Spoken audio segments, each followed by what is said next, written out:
What's up guys, Rod here. Read the title, you seen that thumbnail, you know what we're doing today. We're unboxing. Of course you already know what's inside of the box because we got that title and thumbnail, you already know what's going on. So I'm just gonna get these guys open already. And with the magic of editing. Alright, so that's the plastic wrapper gone. Now let's get rid of this outside box. Really streamlining the unboxing process now. So you guys already know what's going on. Of course, these are the Boring Studio 1985 Chicago Lows. These are the most recent pair sent to me, courtesy of Boring Studio. Thank you very much for supporting me, supporting what I do, being a partner of the channel. It's wonderful. But now let's finally get these bad boys open.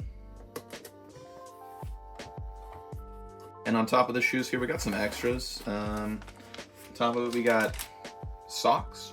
Interesting. All right. Save these guys as a pair of backup socks, I suppose. Also on top, we've got these little extras. These are the coarse weave laces. I asked Warren to include a couple of pairs so I could make some little comparison videos. So look out for those as well, guys. And here we have the accent red color laces as well. But now down to what we really care about. Opening them up. Let's get the paper off of here.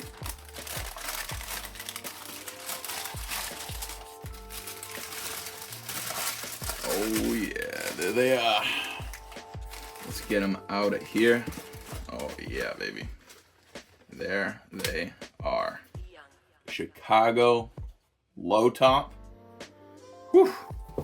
And also in there, we have the extra lace that default comes with it.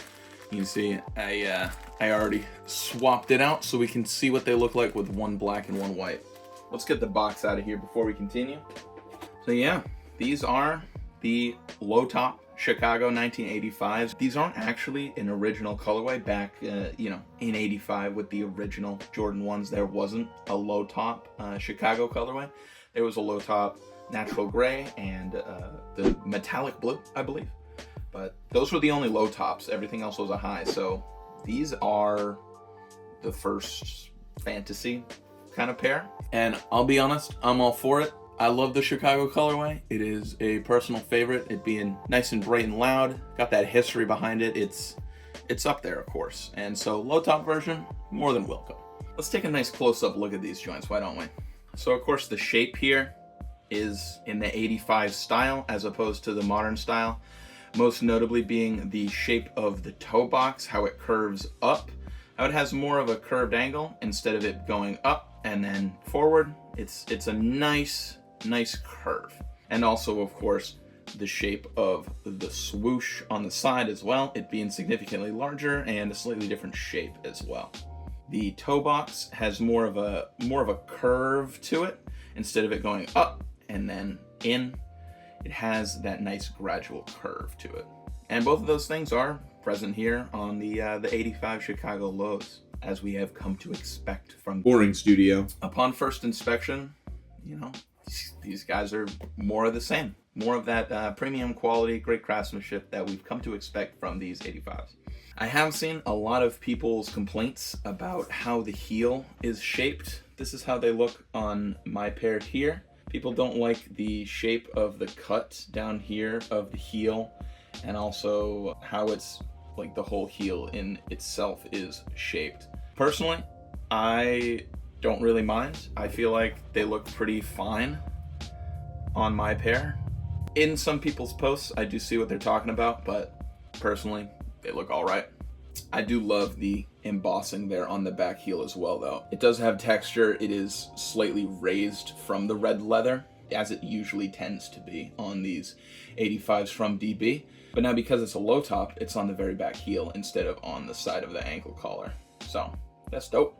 The first thing I've really noticed is how padded the back of that ankle collar is, especially in comparison to other Jordan 1 lows. I've got a couple of 1 lows, most notably, of course, the Travis Scott joints that everybody seems to have a pair or two in their collection. They're really not padded at all on the back heel, but these have a good amount of squish to them. See right around there on the back, they've got a good amount of squish. I'm gonna be honest, I'm gonna wear these guys and I'm really looking forward to it because they have some nice padding there around the back heel. That's pretty great. Let's take a look at the panels of the shoe as well. You know, a first unboxing looking at the brand new.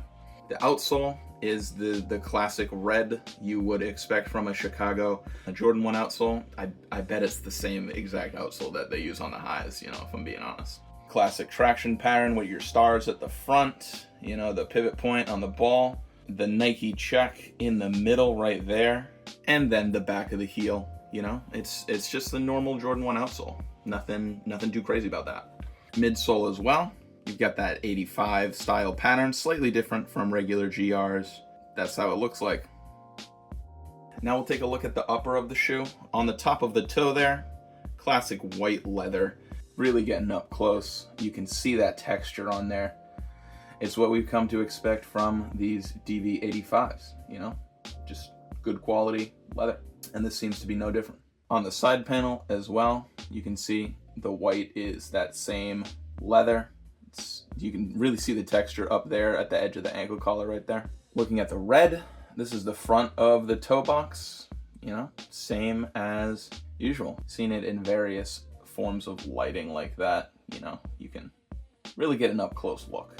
The swoosh is black leather, and yeah, seeing it in the light, we've got that same texture. It's just the same leather, different color. I do want to look at the back of the heel because of course that has the embossing on it. They look the same as all of the other ones. And of course this is my personal favorite detail of these recent Boring Studio sneakers is on the tongue tag on the back is just a little Easter egg just for us. That's on the inside of the tongue tag. Oh, I really like how that contrasts on the Chicago pair here. It's just lovely. But then on the top, of course, it's the regular Nike Air embroidered in there. And I want to show you guys the different laces on there. This pair came with the black and white laces, of course. You know, the white laces came in a little extra baggy, and I swapped out one of the black laces for that. The contrast of the black laces on the upper, of course. This is kind of the classic look of the Chicago. But then with the white laces, you know, brighten it up a little bit. Whichever you like, they both look pretty good. I honestly can't decide. I don't usually like to be the guy with one lace versus the other. I think I'm gonna put the blacks back in here because my Chicago 1.0 high tops, I had the white in there. But most importantly, let's see how they fit. Putting them on, lacing them up for the first time, they fit perfectly fine, true to size. Yeah, that padding in the back of the ankle collar is actually pretty fantastic. I really love how that feels. These are gonna be nice and comfortable. And I like how the thick padding extends up to the tip of it that goes over the Achilles, like on the back of your heel. That's really a good spot to have extra padding that isn't usually on these Jordan 1 lows. So that's nice. These guys are gonna be nice and comfortable. Be sure to subscribe. Come back again later for a more updated, in-depth review of these shoes after I've worn them a little bit. I'll see you in the next one. Adios.